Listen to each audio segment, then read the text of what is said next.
Hello and welcome to the New York State Office of Cannabis Management informational video on the CAURD license application. As we discussed in our previous video on the CAURD license, the first step in preparing to apply is to make sure you meet all of the eligibility criteria. Once you've determined that you and your planned dispensary meet the eligibility criteria, you can start preparing to apply. Now is a great time to begin preparing your application. The first step is clearly identifying the applicant. For the purpose of CAURD, applicant means the entity that will operate your planned retail dispensary. You'll see questions throughout the CAURD application about the applicant or applicant business, and this always means the dispensary you are planning to open. Your planned dispensary can be organized many different ways. It could be a corporation, a partnership, an LLC, a sole proprietorship. There are even some kinds of nonprofits that may qualify. For information on nonprofit eligibility, visit the OCM CAURD website. The key is making sure whatever type of organization you've chosen to operate, you have all of the required paperwork to submit as part of your application. The most important thing any applicant can be doing right now is making sure that their plans meet all of the required eligibility criteria.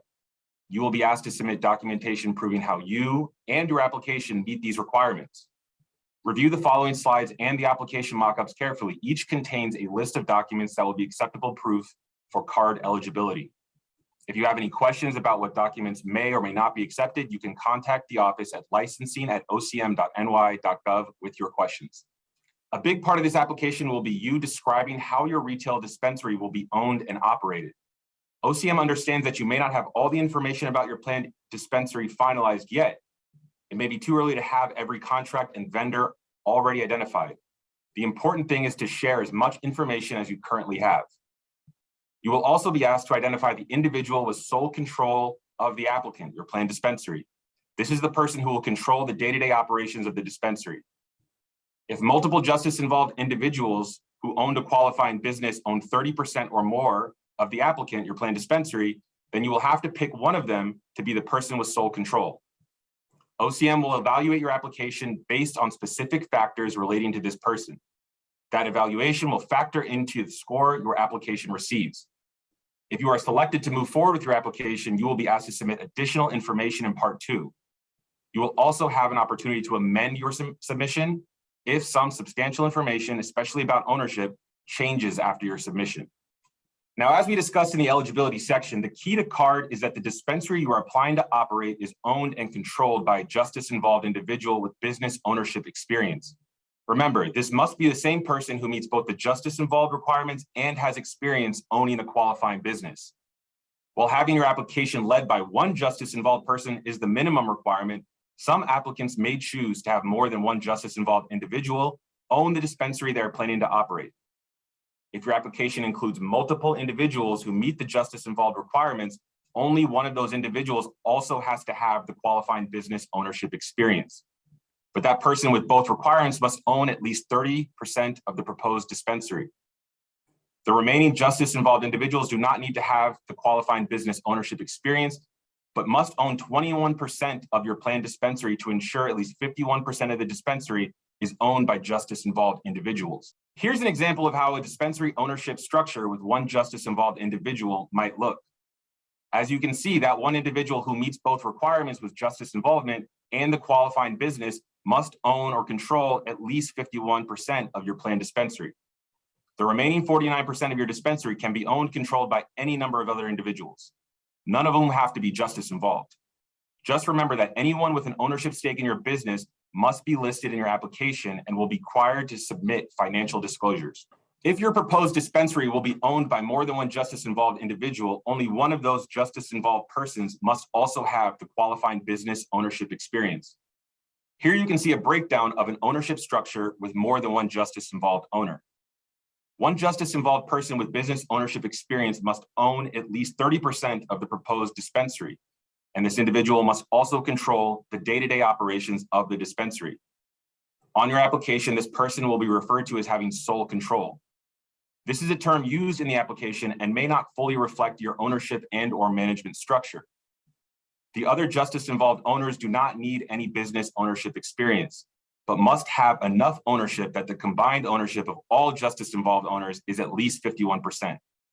Remember, for any justice-involved individuals included in the application, you will be required to submit information on and documentation proving their marijuana-related offense, and/or their relationship to someone with a marijuana-related offense.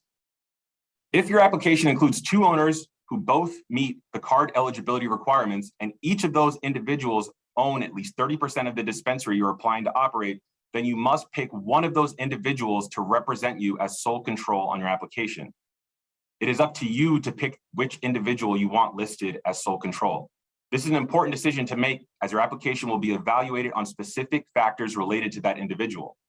Now, as we said before, make sure that you have submitted clear, readable documentation to support eligibility, especially for that individual.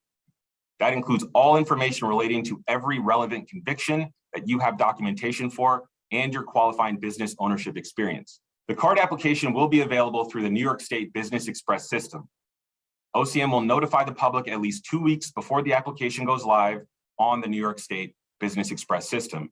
You will have at least 30 days to complete and submit your CAURD application online. Right now, you can make sure that you have an account for your planned dispensary on the New York State Business Express system. Include as much information as you currently have or update information that you've already submitted. If you already have an account with New York Business Express system, you can use this system before the CAURD application launches to review and update information on yourself and your business. This is also a great time to make sure you have current information for your primary point of contact. If OCM has any requests for clarification or supplemental information, they will reach out directly to that individual. You will be required to provide an up-to-date organizational document during the application. This is a document that shows the legal structure of the applicant. If you need to request a document from the Department of State, DOS has recommended you request expedited handling services when you file your request. There will be a small fee for this, but this will ensure your request is filled in a timely manner. Here's a list of acceptable documents to prove justice involvement. Essentially, what OCM is looking for is proof that you or your family member has a conviction for an eligible New York State marijuana-related offense. Remember, a full list of those eligible offenses is on the OCM website. As you'll see, there is a range of documents that OCM will accept. The key for each of these is to make sure that the marijuana-related offense is clearly stated. Review your documents carefully and make sure marijuana-related offense is clearly listed. If you have questions about whether or not a specific type of documentation would be accepted, you can submit your question to licensing@ocm.ny.gov. For those folks who are justice involved through a relationship with a family member, they will need to prove both their relationship to someone as well as that family member's conviction for an eligible marijuana-related offense.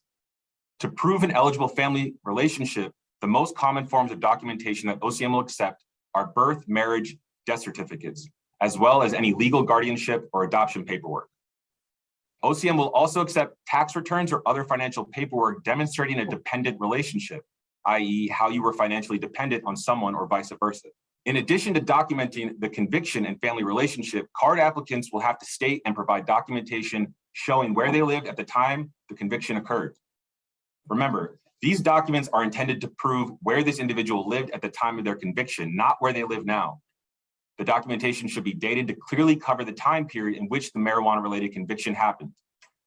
If the documentation that you submit is more than 180 days before the date of the arrest or conviction, the office may request additional information. Here's a list of documents that OCM will accept to prove that the justice-involved person also meets the requirement for owning a qualified business. Remember, this paperwork is not about your proposed dispensary. It's about different businesses you previously owned which make you eligible for CAURD. This business can be currently open, operating, or closed. This does not have to be a retail dispensary or cannabis business. And tax documents can be a wide variety of documents from the IRS, not just your tax returns. Thank you for joining us today. We hope you found this information helpful and feel more prepared to submit a CAURD application. OCM will notify the public approximately 2 weeks before the application period opens, so please connect with OCM and keep your eyes open for our dates. If you have more questions about the CAURD license, please submit them to OCM via email at licensing@ocm.ny.gov.